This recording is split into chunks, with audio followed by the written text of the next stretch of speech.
ओम शांति। आज बाबा के 7 दिसंबर 2020 के साकार मधुर महावाक्य हैं। एक नज़र कल के अभ्यास के कार्य पर। कल हम सब ने बहुत सुंदर अभ्यास किया कि बाबा ही मेरा सहारा है, हर एक के साथ स्नेही बनकर रहना है, सहयोगी बनकर रहना है, लेकिन बुद्धि से सहारा एक बाप को बनाना है। बाबा की याद से निर्विघ्न सेवाधारी बनना है। किसी को भी विघ्नकारी आत्मा न समझ, अनुभवी बनाने वाला शिक्षक है, इस तरह से समझना है। बाबा के साथ कंबाइंड रहकर, बाबा की कंपनी में रहकर इन पुरानी दुनिया की बातों को भूलते जाना है। आज के मधुर महावाक्यों में बहुत ही सुंदर बात बाबा ने बताई जो हमारी व्यवहार कुशलता के लिए है। सबसे पहली बात बाबा ने कहा, जिन कार्यों में दिल खाता है, विवेक खाता है मन को, तो वो काम नहीं करने हैं। मान लीजिए हम किसी को कड़वे बोलते हैं, बिना पूछे किसी की कोई चीज़ उठाते हैं, क्रोध करते हैं। ऐसे कार्य करने के बाद दिल अंदर ही अंदर खाता है कि हमने अच्छा नहीं किया। बाबा ने कहा, ऐसे कार्य करके पापों का खाता नहीं बनाना, बल्कि बाबा की याद से विकर्मों को नष्ट करना है। संगम युग सदा याद रहे कि ये पुरुषोत्तम संगम युग है। बाबा ने सृष्टि चक्र पर आज विशेष समझाया, ये याद करो मैं स्वदर्शन चक्रधारी हूँ। अब ये चक्र पूरा हो रहा है, मैं पुरुषोत्तम संगम युग पर हूँ। फिर बाबा ने एकरस अवस्था बनाने का बहुत सहज उपाय बताया। अवस्था को एकरस बनाने के लिए कोई भी बातें हो जाती हैं जो अप्रिय हैं, उन्हें 1 सेकंड में छोड़ देना है। बातों को पकड़ के नहीं रखना है। जब बातों को पकड़ कर रखते हैं तो बुद्धि में उनका चिंतन चलता है, फिर व्यवहार खराब हो जाता है। बाबा कहते बहुत जल्दी बातों को छोड़ देना ये तीव्र पुरुषार्थ है। कब छोड़ सकते हैं? जब आप उस बात से पाठ सीख लेंगे, लेसन सीख लेंगे। फिर बाबा ने कहा कि आप बाबा के बहुत सिक्की लद्दे बच्चे हो, क्योंकि 5-4 वर्ष के बाद मिले हो, इसलिए आप बाबा के सिक्की लद्दे बच्चे हो। अब बाबा को बहुत बहुत प्यार से याद करो। गुणवान बनने का, गुणमाला बनाने का बहुत सुंदर मंत्र बाबा ने दिया कि सबके गुणों को देखो और गुणों के सागर बाबा को याद करो। गुणों का सागर एक बाबा है, उसके गुणों को अपने में लाते जाओ।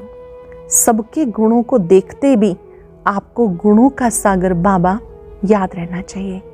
फिर बाबा ने निर्णय शक्ति को बढ़ाने के लिए कहा कि आप साक्षी होकर कोई भी चीज़ को देखेंगे तो यथार्थ निर्णय कर पाएंगे। साक्षी दृष्टा अर्थात डिटैच ऑब्जर्वर। कोई भी दृश्य को देखना, समझना, लेकिन तुरंत प्रतिक्रिया न करना। अब हम एकाग्र होकर सुनेंगे और मुख्य मुख्य पॉइंट्स को नोट करेंगे। बाबा ने कहा, मीठे बच्चे, तुम बहुत समय के बाद फिर से बाबा से मिले हो।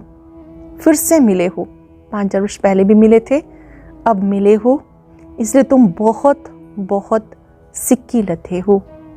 सिक्की लद्दे अर्थात लॉन्ग लॉस्ट चाइल्ड हो, सुखा लद्दा हो, अर्थात बहुत सुख मानने के बाद, मन्नतें मानने के बाद मिले हो, इसलिए आप सिक्की लद्दे हो। अपनी स्थिति को एकरस बनाने का साधन क्या है? स्थिति को एकरस बनाने के लिए जो सेकंड पास हुआ, ड्रामा कल्प पहले भी ऐसे हुआ था। अभी तो निंदा स्तुति मान अपमान सब सामने आना है। तैयार करना अपने मन को कि निंदा स्तुति मान अपमान सब हमारे सामने आना है। अपनी स्थिति को एकरस बनाने के लिए पास्ट का चिंतन मत करो। Past is past, full stop. Past से लेसन सीखो, आगे बढ़ो। ओम शांति। रूहानी बच्चों प्रति रूहानी बाप समझा रहे हैं। रूहानी बाप का नाम क्या है? बताएंगे आप? क्या है रूहानी बाप का नाम? शिव बाबा वे सब रूहों का बाप है। याद करेंगे कितनी बड़ी दुनिया है, सभी आत्माओं का वो रूहानी बाप है। सब रूहानी बच्चों का नाम क्या है? आत्मा। जीव का नाम पड़ता है, आत्मा का नाम वही रहता है। ये भी बच्चे जानते हैं, शरीर के ही नाम बदलते हैं, आत्मा तो आत्मा ही है। ये भी बच्चे जानते कि सत्संग ढेर हैं, ये सच्चा सच्चा सत्य का संग, जो सत्य बाप राजयोग सिखा के हमें सतयुग में ले जाते हैं। बाबा हमें योग सिखाकर सतयुग में ले जाते हैं। ऐसी और कोई भी सत्संग व पाठशाला नहीं हो सकती। जानते हो, सारा सृष्टि चक्र तुम बच्चों की बुद्धि में है। तुम बच्चे ही स्वदर्शन चक्रधारी हो। याद करेंगे सृष्टि चक्र का चित्र। उसमें बाबा ने कहा कि इस चित्र को सामने रखो, ये चक्र कैसे फिरता है। अब तुम इस तरफ जाएंगे। बाप जीव आत्माओं को कहते अपने को आत्मा समझो। ये नई बात नहीं, जानते हो, कल्प कल्प सुनते हैं, फिर सुन रहे हैं। बिगिनर्स ध्यान से समझेंगे। आज भी हम ये बातें सुन रहे हैं, 5000 वर्ष पहले भी सुनी थी। कल्प पहले भी हम बाबा के बने थे, आज भी बने हैं। कल्प कल्प हम सबको बाबा मिलता है। तुम्हारी बुद्धि में कोई देहधारी बाप टीचर गुरु नहीं है। हमारा बाप शिक्षक सतगुरु विदेही है, उसका साकार शरीर नहीं है। जानते हो, विदेही शिव बाबा हमारा बाप टीचर गुरु है। और कोई भी सत्संग आदि में ऐसी बात नहीं होगी। यहाँ पर बाबा कहते हैं आपने पहचाना है कि कौन हमें पढ़ाता है। निराकार शिव बाबा पिता बनकर हम सबको प्यार देते हैं, शिक्षक बनकर पढ़ाते हैं, सतगुरु बन के साथ ले जाते हैं। बाबा ने कहा इस समय तुम बच्चे सिक्के लदे बच्चे हो। सिक्के लदे उन्हें कहा जाता है जो गुम हो जाते हैं, फिर बहुत समय के बाद मिलते हैं। तुम 5000 वर्ष के बाद आकर मिले हो। तुम बच्चे जानते हो ये वही बाबा है जिसने 5000 वर्ष पहले इस सृष्टि चक्र का हमें ज्ञान दिया। ये वही बाबा है जिसने हमें 5000 वर्ष पहले भी ज्ञान दिया था, स्वदर्शन चक्रधारी बनाया था। अभी फिर से बाबा आकर मिले हैं जन्म सिद्ध अधिकार देने के लिए। यहाँ बाबा रियलाइज कराते हैं, इसमें आत्मा के 84 जन्मों का रियलाइजेशन आ जाता। जब बाबा आते हैं तो हमें बाबा 84 जन्मों का रियलाइजेशन कराते हैं। क्या कराया कि सबसे पहले आप सतयुग में आए, वहाँ पर एक आत्मा ने 8 जन्म लिए। त्रेता युग में आए 12 जन्म लिए, द्वापर में 21 लिए, कलयुग में 42, संगम युग पर 1। 84 जन्मों का रियलाइजेशन इस समय बाबा हम बच्चों को कराते हैं।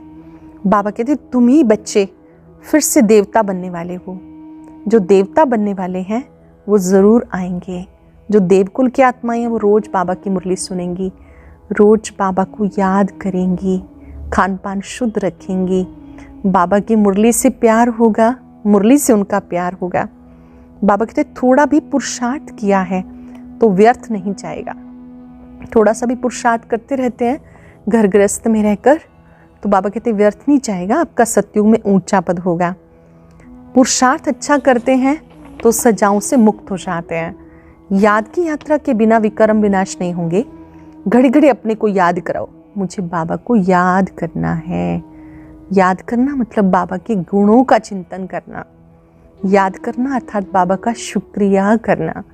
याद करना अर्थात उसको साथ अनुभव करना, उसकी शिक्षाओं को साथ रखना। उसकी शिक्षाएं साथ है मतलब बाबा याद है। बाबा कहते अपने को आत्मा समझो। ये नाम तो पीछे शरीरों पर मिले हैं, किसको बुलाएंगे शरीर के नाम पर? सोचो किसी का नाम ही ना हो तो बुलाएंगे आत्मा, सब इकट्ठे हो जाएंगे। तो पहचान के लिए नाम रखे जाते हैं, वो शरीर के नाम है। आत्मा तो अविनाशी है। बाबा कहते अपने को आत्मा समझ मुझ बाप को याद करो। ये पुरुषोत्तम संगम युग है, सदा याद करो। पुरुषोत्तम संगम युग से पूरा चक्र याद आ जाएगा। बाबा कहते हैं तुम्हें एक स्तुति शिव बाबा की करनी है, कोई भी देहधारी याद ना आए। अच्छी रीति नोट करो, बाबा मुझे पढ़ाते हैं। सारा दिन रिपीट करते रहो, बाबा मुझे समझाते हैं, बाबा मुझे पढ़ाते हैं। अल्लफ पक्का नहीं किया तो बेते कुछ भी बुद्धि में नहीं बैठेगा। सबसे पहले अल्लाह को याद करो, अल्लाह को याद करो, उस पे पक्का निश्चय तो उसकी हर बात पे पक्का निश्चय होगा। कोई कहते हैं ये समझने में तो टाइम चाहिए, कोई कहते हैं विचार करेंगे, किस्म किस्म के आते हैं। बाबा कहते निराकार परमात्मा तुम्हें पढ़ाते हैं। बहुत थोड़े बच्चे इस बात को जानते हैं, जो जानते हैं वो प्रतिदिन पढ़ते हैं। इन्हें पक्का निश्चय है मुरली शिव बाबा की है, निराकार बाबा हमें पढ़ाने आए हैं। वो कोई बहाना नहीं देंगे, उन्हें पता है पढ़ने में हमारा कल्याण है। बाबा की बातें याद करेंगे दिन भर में, शक्ति मिलती रहेगी। ज्ञान सागर एक शिव बाबा है। एम ऑब्जेक्ट तुम्हारे सामने है, एम ऑब्जेक्ट सामने रख पुरुषार्थ करते रहो। याद करो हम देवता बनने के लिए आए हैं, तो ऐसा कोई काम नहीं करना जिससे किसी को दुख पहुंचे। बाबा कहते सतयुग के देवी देवताएं बड़े बड़े महलों में रहते हैं। यहाँ के प्रेसिडेंट का मकान कितना बड़ा है, तो देवी देवताओं के महल कितने बड़े होंगे, बहुत जगह होगी। वहाँ डरने की भी कोई बात नहीं, सदैव फुलवाड़ी रहती है। अब बाबा सतयुग का वर्णन कर रहे हैं। वहाँ कांटे ही नहीं होते, वो फूलों का बगीचा है। वहाँ पर तो अपने आप अच्छे अच्छे बगीचों से खुशबू आती रहेगी, जंगल होगा ही नहीं। अभी फीलिंग आती है, तुम देखते हो वहाँ पे क्या क्या होगा। तुम बच्चे खुश नसीब हो जो बाबा से पढ़ते हो। तुम फिर से देवता बनने के लिए आए हो। आखिर वो दिन सामने आएगा, निंदा स्तुति मान अपमान सब पेपर सामने आते हैं। ये सब भी सहन करना है। शुरू में न्यूज़पेपर में बहुत कुछ उल्टा सुल्टा छपा, ब्रह्मा कुमारी इसके बारे में बहुत कुछ विपरीत बातें हुई। बाबा कहते उससे भी क्या हुआ, नाम ही हुआ। लोग जांचने ही आते थे कि यहाँ पे क्या होता है क्या नहीं। आज भी कुछ लोग भ्रांतियों से भरे हुए हैं, लेकिन जब वो सत्य को देखते हैं, समझते हैं, सत्य बोध हो जाता है, तो उनकी बुद्धि से वो बातें निकल जाती हैं। बाबा कहते हैं ये तो कलयुग में होगा। निंदा स्तुति मान अपमान सब पेपर पास करने हैं। तुम इन बातों का चिंतन नहीं करना, तुम्हें एक बाबा को प्यार से याद करना है। हंगामा हुआ सो हुआ, नाम तो हो ही गया ना। फिर तुम रिस्पॉन्ड करते हो, लोग पूछते हैं कि यहाँ क्या होता है, क्या सच में ऐसा होता है क्या, आप उन्हें समझाते हो। कोई पढ़ते हैं कोई नहीं पढ़ते हैं, फुर्सत नहीं मिलती है और कामों में लग जाते हैं। अब तुम्हारी बुद्धि में है ये बेहद का ड्रामा है, टिक टिक चलता ही रहता है। जिन बातों में दिल खाती है वो खराब काम नहीं करने हैं। बाबा समझाते ऐसे नहीं करो, किसी को दुख होगा। मना की जाती है, बाबा बता देते हैं ये काम नहीं करना।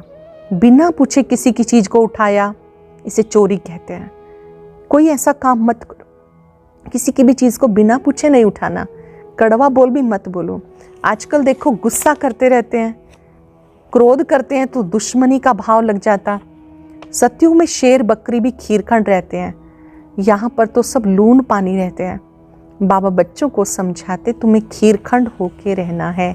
तुम खुदाई खिदमतगार हो, खुदा के साथ खिदमत करने का हमें अवसर मिला है। भगवान के साथ मदद करनी है हमें। क्या मदद करनी है कि हमें भगवान का सैंपल बच्चा बनना है। जो बाबा कहते हैं खुद करना है। जैसे जिन बातों में दिल खाती वो काम नहीं करने, कड़वा नहीं बोलना, किसी की चीज़ को बिना पूछे नहीं उठाना, क्रोध नहीं करना। अगर ये सब आप काम करते हैं तो आप बाबा के सहयोगी बच्चे हैं। ईश्वरीय कार्य में तन मन धन से मददगार बनना है। आप खुदाई खिदमतगार हो। बाबा कहते हैं माम एकम याद करो तो विक्रम विनाश होंगे। ये भारत का प्राचीन योग है। बाबा को याद करते करते तुम घर चले जाएंगे। श्री बाबा को याद करते, उनकी शिक्षाओं पर चलते हम अपने घर चले जाएंगे। तुम्हें कोई भी देहधारी को याद नहीं करना। सबका सदगति दाता एक बाप है। पुरुषोत्तम संगम युग भी याद रहे तो सारा ड्रामा बुद्धि में आ जाए। अच्छा मीठे मीठे सिक्के लदे बच्चों प्रति माता पिता बाप दादा का याद प्यार गुड मॉर्निंग। रूहानी बाप की रूहानी बच्चों को नमस्ते। रूहानी बच्चों की रूहानी बाप दादा को नमस्ते, गुड मॉर्निंग। शुक्रिया बाबा, शुक्रिया। धारणा के लिए सार। कुछ सेकंड साइलेंस में बैठेंगे, अपने आप से पूछेंगे आज मैंने बाबा से क्या वायदा किया। मुझे अपनी स्थिति को एक रस बनाना है। मैं बाबा का सिक्की लद्दा बच्चा हूँ। जो कुछ बीता सो ड्रामा। पास्ट की बातों का चिंतन नहीं करना। अब एकाग्र होकर सुनेंगे और नोट करेंगे। कोई भी ऐसा कर्म नहीं करना जिससे किसी को दुख पहुंचे। कड़वे बोल नहीं बोलने, बहुत बहुत खीरखंड होके रहना है। किसी भी देहधारी की स्तुति न करके बुद्धि बाबा की तरफ रहे, बाबा की महिमा करनी है। रूहानी खिदमतगार बनना है, बाबा का मददगार बच्चा बनना है। वरदान है सर्व के गुणों को देखते हुए स्वयं में बाप के गुणों को धारण करने वाले गुण मूर्त भव। सर्व के गुणों को देखते हुए स्वयं में बाबा के गुणों को धारण करने वाले गुण मूर्त भव। संगम युग पर जो बच्चे गुणों की माला धारण करते हैं वो विजय माला में आते हैं। इसलिए होली हंस बन सबके गुणों को देखो, बाबा के गुणों को स्वयं में धारण करो। होली हंस बन के गुणों को देखो, बाबा के गुणों को स्वयं में धारण करो। ये गुण माला सबके गले में पड़ी हुई हो। जो जितना बाबा के गुण स्वयं में धारण करते हैं उनके गले में उतनी बड़ी माला पड़ती है। गुण माला को सिमरन करने से स्वयं भी गुण मूर्त बन जाते हैं। इस संसार में गुण मूर्त बनने का एक ही मंत्र है, सबके गुणों को देखना, गुणों के सागर को याद करना। इसी की यादगार में देवताओं और शक्तियों के गले में माला दिखाते हैं। सरल शब्दों में सबके गुणों को देखते गुणों का सागर बुद्धि में याद रहे। होली हंस बनकर सबकी विशेषताओं को बुद्धि में धारण करना है, अवगुणों का त्याग कर देना है। स्लोगन है साक्षीपन की स्थिति ही यथार्थ निर्णय का तख्त है। कोई भी निर्णय लेना है तो साक्षी होकर के लेना है। आज अभ्यास करेंगे, मैं बाबा का सिक्की लद्दा बच्चा हूं। 5-4 वर्ष के बाद मेरा बाबा से मिलन हुआ है। मैं बहुत भाग्यवान हूं जो बाबा ने मुझे अपना बनाया है।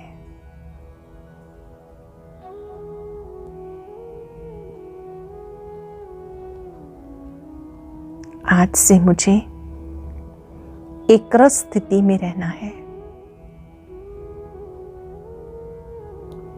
गुणों के सागर से गुण प्राप्त करते गुणवान बनना है। महसूस करें बाबा का एक एक गुण मेरे गले में मोती के रूप में पिरोया जा रहा है।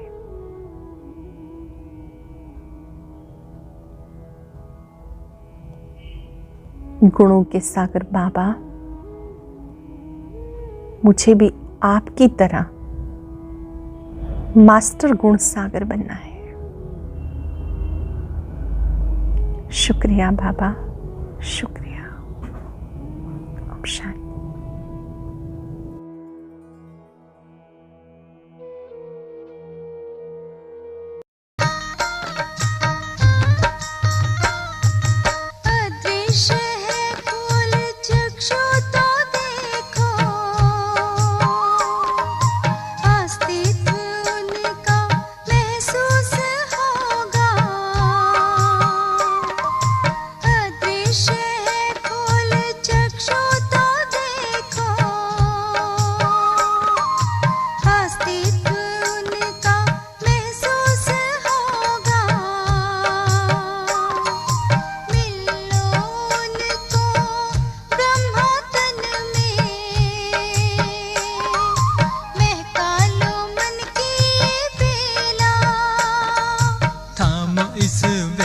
को जगा लो विवेक, सारे जग का कर्णधार हो। मुरली की तान बज रही